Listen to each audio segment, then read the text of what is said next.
आप में से कई सारे स्टूडेंट्स ऐसे होंगे कि अगर वो पूरा पढ़ के जाते, पूरे रात भर पढ़ाई करते हैं, तब भी उनको मार्क्स बराबर नहीं मिलते। और आपका ही कोई फ्रेंड ऐसा होता है, अगर वो थोड़ी सी मेहनत करता है, एवरेज स्टूडेंट होता है, तब भी उसको अच्छे मार्क्स मिल जाते हैं, या तो आपके कंपेरेबल मार्क्स होते हैं। तो इसमें एक और इफेक्ट काम करता है, that is your writing effect. यानी आपको एग्जाम में किन चीजों का खास ख्याल रखना है, लिखने के दौरान आपको क्या क्या गलतियां नहीं करनी ताकि आपको भी मार्क्स बराबर मिले।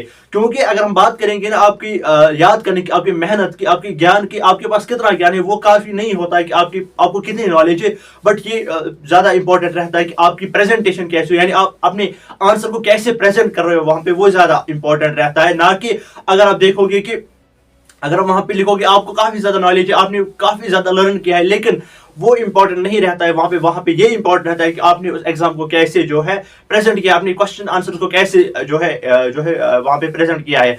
इन्हीं प्रॉब्लम्स को मैंने बहुत सारे टीचर से बात की हुई है, या जेके बॉस में जो एग्जामिनेशन के पेपर्स चेक करते हैं उनसे मैंने बात की, किन बातों को क्या क्या प्रॉब्लम्स मेन आती है कि आप कहां से मार्क्स कट करते हो। तो क्या क्या प्रॉब्लम जो हमने फेस की वहां पे, वो हम यहाँ पे देखेंगे। हम यहाँ पे देखेंगे how to write answers in your exams. तो पहली जो प्रॉब्लम्स यहाँ पे थी, जो कि यहाँ पे उन्होंने मुझे बताई, जो कि मेन प्रॉब्लम्स है जिनकी वजह से मार्क्स काटते हैं। एक तो बैड राइटिंग। आपको काफी सारे ऐसे जो है स्टूडेंट्स अपने सीनियर्स मिल जाएंगे जो कि आपको बताएंगे कि हैंड राइटिंग से कोई इंपैक्ट नहीं पड़ता, बट मैं आपको बताता हूँ आपकी हैंड राइटिंग जो है वो ज्यादा इंपॉर्टेंट रहती है आपके एग्जामिनेशन के लिए। दूसरी जो बड़ी प्रॉब्लम रहती है that is slow speed and cut. Sir इसको भी कैसे ओवरकम करें वो भी मैं आपको बताऊंगा। स्लो स्पीड एंड कट्स, इसका क्या मतलब है, यानी आप धीरे धीरे लिखते हो। लेट्स सपोज आप एक काम करो, आप अभी अपना फोन ले लो, कमेंट सेक्शन में जाओ और अपना नाम टाइप करो, और ये ध्यान में रखना है कि आपको कितना टाइम लगा उसमें लिखने में, और यही आप काम करो, आप कॉपी पे लिखो, आप देखना कि उसमें ज्यादा टाइम लगेगा। This is known as slow speed. और कट्स में हम आगे अच्छे से डिस्कस करेंगे। इसके बाद याद नहीं रहता। देखो जब आप एग्जाम में लिखते हो ना, वहां पे क्या होता है, वहां पे क्या जब आप क्वेश्चन लिखते जा रहे हो बीच में जो है आप भूल जाते हो, वहां पे क्या होता है कि आप फिर उसको कनेक्ट नहीं कर पाते हो, आप फिर अपने आंसर को लिख नहीं पाते, फिर आप क्या करते हो, बीच में गैप छोड़ते हो, आगे लिखते हो, उसको बोलते याद नहीं रहता। उससे क्या इंपैक्ट पड़ेगा आपके एग्जामिनेशन में। इनको हम कैसे ओवरकम कर सकते हैं, पहले ट्रिक की तरफ यहाँ पे देखेंगे। यहाँ पे हम दो स्टूडेंट्स लेंगे जैसे हमने प्रीवियस वीडियो में लिया था।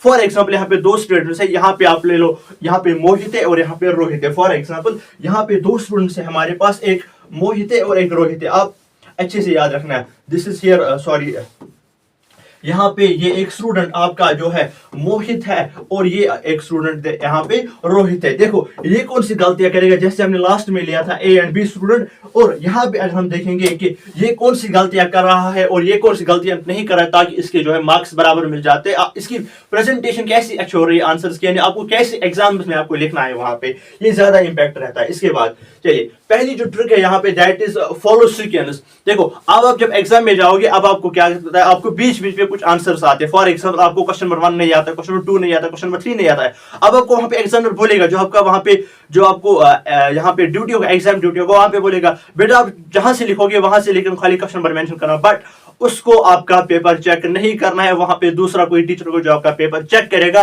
और वहां पे सीक्वेंस जरूरी मैटर करती है। फॉर एग्जाम्पल मतलब क्या है, आप question number 1, question number 2, question number 3, question number 4 लिखना है, ठीक है।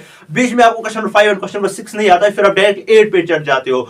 वो सीक्वेंस आपको जो है ब्रेक नहीं करने, आपको अपने आंसर जो है सीक्वेंस में लिखने हैं। अब आप बोलोगे सर मुझे तो कुछ क्वेश्चन वहां पे स्किप करने हैं, लेट्स सपोज वहां पे मैं क्या करूं। अब आपको क्या करना है, अब आपको पहले एग्जाम में चेक कर लेना है कि आपको कौन कौन सा क्वेश्चन आता है। फॉर एग्जांपल आपको क्वेश्चन नंबर 1 आता है, 2 आता है और 3, 4 और यहाँ पे ये दोनों आपको नहीं आते, आपको 5 लिखना है, और यहाँ पे 6 आपको आता है, 7 नहीं आता है। अब आपको क्या करना है, अब आप लिखोगे question number 1, question number 5, question number 7, ठीक है।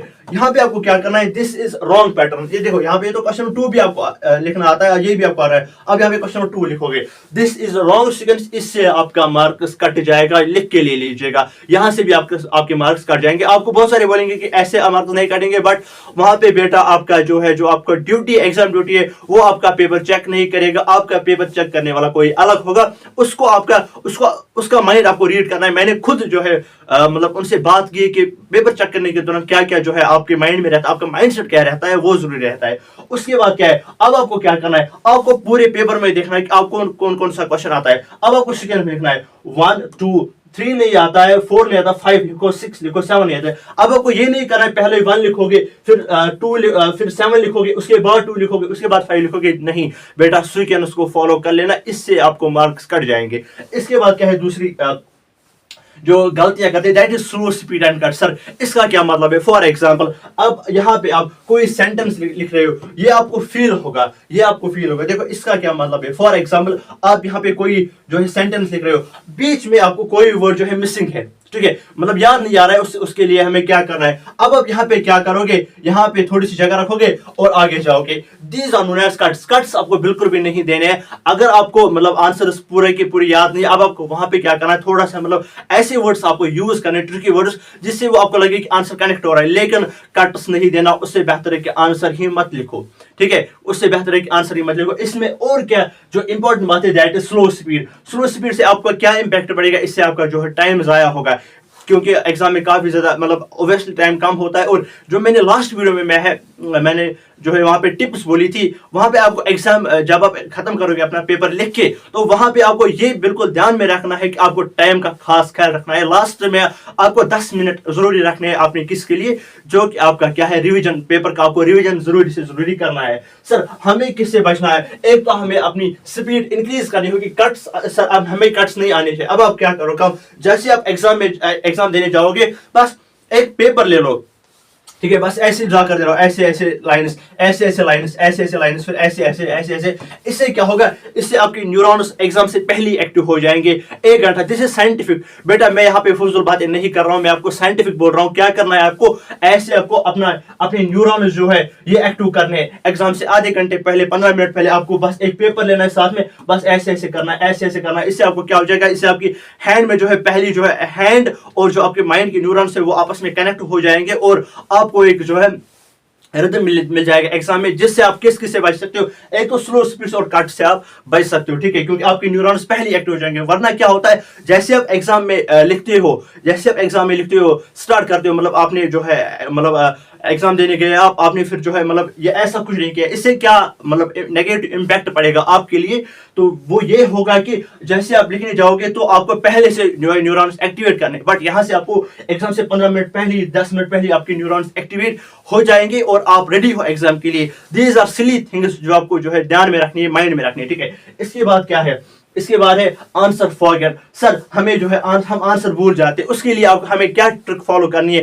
कैसे हम अपने आंसर्स को याद करें। देखो क्या करना है, प्रोसेस। अब आपको क्या करना है, अब आपको देखना है कि ये क्वेश्चन किस चैप्टर से है। अब आपने देख लिया कि ये इस चैप्टर से, अब आपको क्या करना है, उसके बाद रिकॉल द टॉपिक्स, उस चैप्टर के टॉपिक्स से रिकॉल करो। अब आपको क्या करना है, उस पे एक पैराग्राफ लिखो। फॉर एग्जांपल आपको कोई क्वेश्चन लिखना है साइंस में, फॉर एग्जाम्पल आपको लिखना है डिफाइन केमिकल रिएक्शन। अब आप क्या करोगे, अब आपको देखना है कि ये किस चैप्टर से है, तो पहले चैप्टर से।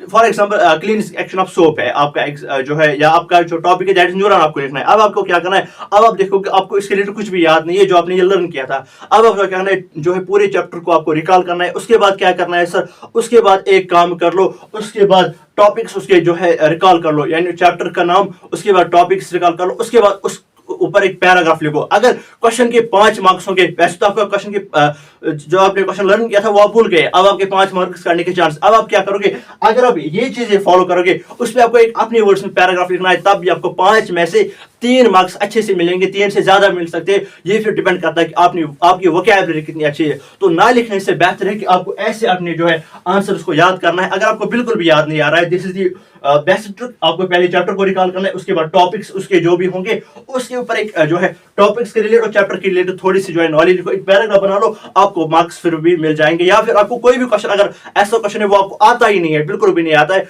वो देख लो कि वो किस चैप्टर से, उसमें कौन कौन से टॉपिक्स है और उस पर एक पैराग्राफ लिख लो। इसके बाद एक और बात है, that is paper presentation tips. ये ज्यादा इंपॉर्टेंट है, आपको पेपर कैसे प्रेजेंट करना है। जैसे मैंने टीचर से बात की, उन्होंने ये बोला कि हमें स्टूडेंट की नॉलेज से कुछ भी नहीं होता है, हमें ये ज्यादा इंपॉर्टेंट रहता है कि इसने जो है आंसर कैसे प्रेजेंट किया है। देखो क्या होता है, मैंने भी अपने टेंथ में ये गलती की थी।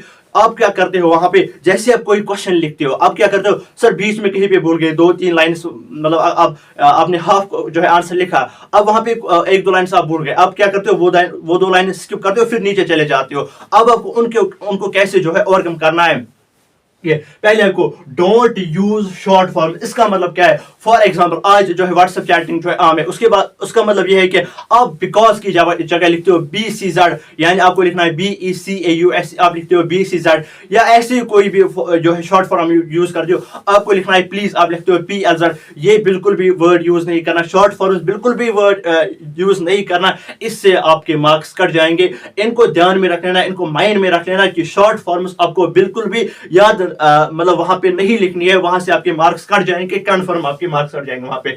उसके बाद कटिंग्स विद पेंसिल। सर अब क्या करें अगर हमारे मतलब एग्जामिनेशन में कोई मतलब हमने गलती से कोई लाइन लिख दी, वहां पे हम कैसे बच सकते हैं? फॉर एग्जांपल मुझे कोई लाइन लिखनी थी, it is the most, for example ये मुझे गलत हो गया यहाँ पे। अब आप क्या करते हो, स्टूडेंट्स क्या करते हैं, इनको याद भी, उन्होंने पेपर मतलब पूरा जो है अटेम्प्ट किया था, लेकिन अब ये कैसे इसको कट करते हैं, ऐसे इसको कट करते हैं, ऐसे इसको कट करते हैं। ये बिल्कुल भी ठीक बात नहीं है कि आपको कैसे जो है वहां पे कट करना है। देखो आपको कैसे कट करना है, आपको एक पेंसिल साथ में ले लेना है, बस फॉर एग्जाम्पल अगर मेरी गलती यहाँ पे ये दिया है, बस एक लाइन डाल दो, बस ऐसे आपको जो है करेक्शंस करनी है कि फॉर एग्जाम्पल आपको एग्जामिनेशन में गलत कोई मतलब वर्ड हो जाता है, कोई सेंटेंस गलत हो जाता है, अब आपको कंटिन्यूसली लिखना है। या तो पूरे पेज को कैंसिल कर देते हो, अब आपको क्या करना है, कैंसिल नहीं करना है पूरे पेज को, ऐसे भी इसको इरेज नहीं करना है, बस ऐसे एक लाइन डाल दो पेंसिल से, बस ये हो गया। ठीक है सर, इसके बाद क्या है प्रेजेंटेशन में, इसके बाद क्या है, क्योंकि ये एक एग्जामिनर पे इंपैक्ट पड़ता है कि जब आप कटिंग करते हो मतलब इसको लगता है कि शायद ये स्टूडेंट ऐसा मतलब ये बिल्कुल भी काबिल नहीं, इसको पता नहीं है एग्जाम कैसे देना है, या प्रेजेंटेशन हमें कैसे करना है, पेपर हमें कैसे लिखना है। इसके बाद न्यूमेरिकल स्ट्रेटजी, आपको मैथ्स या फिजिक्स से डील करना ही करना है, यानी न्यूमेरिकल से आपको डील करना ही करना है। सर इसके लिए हमें क्या करना है, इसके लिए कौन सी स्ट्रेटजी है? जब भी आप न्यूमेरिकल करोगे, फॉर एग्जाम्पल आपको कोई स्टेप गलत हो गया, ठीक है, देखो क्या करोगे, देखो स्टूडेंट क्या क्या करते हैं। फॉर एग्जांपल ये मैं हूं, दिस इज मी, और यहाँ पे ये मेरा फ्रेंड है। देखो हम क्या करते हैं, मैंने भी ये क्वेश्चन अटेम्प्ट किया, ये न्यूमेरिकल इसने भी अटेम्प्ट किया सेम, लेकिन इसका जो न्यूमेरिकल है वो 100% ठीक है, लेकिन मैं क्या करता हूँ, मेरा यहाँ पे कहीं पे बीच में गलत हुआ कोई स्टेप, मैं क्या करता हूँ, मेरा जो आंसर है वो 90% ठीक है। देखो अब क्या होगा, अब यहाँ पे ये यहाँ पे लिखेगा, देखो यहाँ पे क्या करेगा, इसका आंसर यहाँ पे फॉर एग्जांपल मुझे निकालना है एक्सेलरेशन टू ग्रेविटी, ये आ जाएगा 9 मीटर पर सेकंड स्क्वायर। अब मैं भी यहाँ पे लास्ट में लिखूंगा 9.8 मीटर पर सेकंड स्क्वायर। अब मैं इसको बताऊंगा कि मेरा तो एक स्टेप गलत हो गया, शायद मेरे मार्क्स कट जाएंगे, लेकिन मैंने यहाँ पे इसके अलावा क्या किया था, मैंने इसको बॉक्स में क्लोज किया था। जब भी मैथ्स में लास्ट वाला स्टेप लिखोगे, आंसर को बॉक्स में जरूरी बंद कर लेना, एक डब्बा इसके अराउंड बना लेना, इससे और इससे जो है काफी इंपैक्ट पड़ेगा। अब देखो अगर यहाँ पे इसने भी यही स्टेप गलत किया था, फॉर एग्जांपल ये मुझे कॉपी कर रहा था, इसकी भी 90% जो क्वेश्चन ठीक है, ठीक है, 10% इसकी भी गलती है, लेकिन ये बॉक्स बनाना भूल गया यहाँ पे। अगर इस क्वेश्चन के 5 मार्क्स से मुझे 5 मार्क्स बराबर मिलेंगे, लेकिन इसके 3.5 मिल सकते हैं। क्या गलती करके, क्योंकि एग्जामिनर इसकी गलती को मतलब देखेगा, यहाँ पे वो आंसर पे पहले नहीं क्लिक करेगा। जैसे में बॉक्स होगा ना, ये इंसान के माइंड को, this is the hack of your exam, this is the hack for your, जो आपका जो है एग्जाम का पेपर चेक करेगा उसके लिए हैक है। उसके ऊपर पहली डब्बे पर नजर पड़ जाएगी, हाँ इसने कैलकुलेट किया है, लेकिन यहाँ पे पूरे क्वेश्चन को इसको देखना है। मैंने भी अपने पेपर चेक की है, मैं भी ये मतलब कभी कभार ऐसा होता है, ये हैक है, ठीक है। ये आपको काफी, these are the silly things जो आपको माइंड में रखनी है।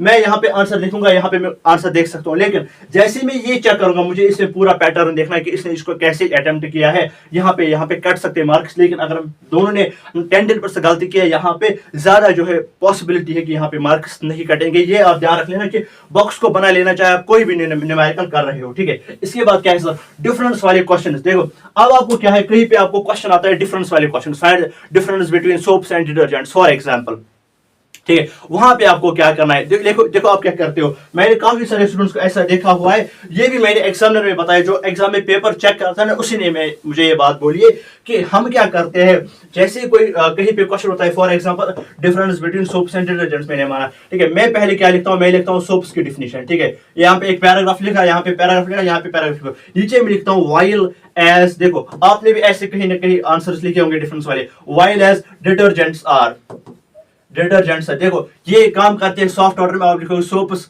Workers in soft water while as detergent works in hard water, ठीक है। लेकिन ये बिल्कुल गलत बात है, ऐसे आपको डिफरेंस वाले क्वेश्चन नहीं लिखने हैं, यहां से भी आंसर कट जाएंगे। आपने ये बात नहीं सुनी होगी, इसको याद रख लेना, इसको माइंड में रख लेना। डिफरेंस वाले क्वेश्चन अगर आप ऐसे लिखोगे मार्क्स कट नहीं कटने वाले हैं। अब आपको क्या करना है सर, अब क्या करें, बस जैसे आप बचपन से बनाते आ रहे हो, क्या करना है, बीच में एक लाइन डालनी है सर, बस एक लाइन यहां से डाल दो, यहां पे बना लो बॉक्सेस, यहां पे लिखो सोप्स और यहां पे लिखो डिटर्जेंट्स, ठीक है, यहां पे लिखो डिटर्जेंट। अब आप वही पॉइंट्स यहां पे दोहराओगे, वही पॉइंट्स यहां पे दोहराओगे, लेकिन पैराग्राफ में डिफरेंस बिल्कुल भी नहीं करना, मार्क्स कट जाएंगे। मैं बोल रहा हूं यहां पे, ठीक है। इसके बाद क्या है सर, क्या इसके बाद, हाँ यहां पे लास्ट में क्या मैं बोल रहा हूं कि जो कट्स आपके हैं उसको ज्यादातर माइंड में रखना है कि कट्स आपको बिल्कुल भी नहीं देने सर। अगर हमें पॉइंट्स में क्वेश्चंस लिखने हैं सर, अगर कहीं कभी कभार क्या होता है कि हमें कुछ पॉइंट्स लिखने हैं, फॉर एग्जांपल मुझे प्रॉपर्टीज लिखनी है, यहाँ पे प्रॉपर्टीज यहाँ पे मुझे लिखनी है सर, इसमें क्या करूं, फॉर एग्जांपल पहला पॉइंट, दूसरा पॉइंट और तीसरा पॉइंट मुझे लिखना है सर। ये जो दूसरा पॉइंट है, अब मैं क्या करूं, ये मेरे माइंड में नहीं आ रहा है, ठीक है। पहली जब भी आपको पॉइंट्स में कोई भी आंसर लिखना होना, वहां पे पहली एक काम कर लेना, क्या करना होगा, पहले टर्न आउट करो पेज को, टर्न आउट करो पेज को, टर्न आउट करो, लास्ट पेज पे जाओ, वहां पे ऊपर लिखो रफ। अब आपको क्या करना है, अब आपको ये लिखना है, ये प्रॉपर्टी लिखनी है, ये प्रॉपर्टी लिखनी है। यहाँ पे पहले लिखो कि पहले याद कर लो, मतलब माइंड बंद करके, मतलब सॉरी आंखें बंद करके पहले माइंड में सोचो कि पहली जो प्रॉपर्टी है कि metals are malleable, metals are ductile, ठीक है। यहाँ पे लिखो मेलेबल, यहाँ पे लिखो डक्टाइल, और जो भी मेटल्स आर लस्टर, ठीक है, इनकी अग्नि रोशनी होती है। ये आपको पहले लिखना है कि मुझे यहाँ पे कौन से पॉइंट्स लिखने हैं, वो पहले आप जो है लास्ट पेज पे लिखो, उसको उसके पेज के ऊपर लिखो रफ, ठीक है। अगर आप साइड में रफ करते हो ना, इससे भी एग्जामिनर पे गलत इंपैक्ट पड़ता है, ठीक है। आपको नहीं पता है कि आपके पेपर चेक करने वाला उसका कैसा माइंड सेट होगा, तो बिल्कुल भी अच्छे से अपना पेपर जो है आपको प्रेजेंट करना है। यहाँ से रफ नहीं लिखना है बेटा, लास्ट पेज पे जाओ, उस पर रफ कर लो, वहां से आप कर लो, ठीक है, अलग पेज रखो इसके लिए। अब आपको प्रॉपर्टीज आप लिखना, डायरेक्ट प्रॉपर्टीज नहीं लिखना है, पहले आपको क्या करना है, यहाँ पे जो है थोड़ी सी पर्क्स उसके लिखना है, ठीक है, यानी मेन पॉइंट्स आपको लिखने हैं यहाँ पे, ताकि जब भी आप यहाँ पे लिखो तो आपको जो है कोई गलती ना हो पॉइंट्स लिखने के दौरान। तो ये यहाँ पे कुछ एग्जाम के हैक्स है जो कि आपके एग्जाम में काफी मार्क्स बचाएंगे, जो आपको डिफरेंस देंगे, जो असल में जो टॉपर्स की रियलिटी होती है वो ये होती है। Thank you so much, all the very best.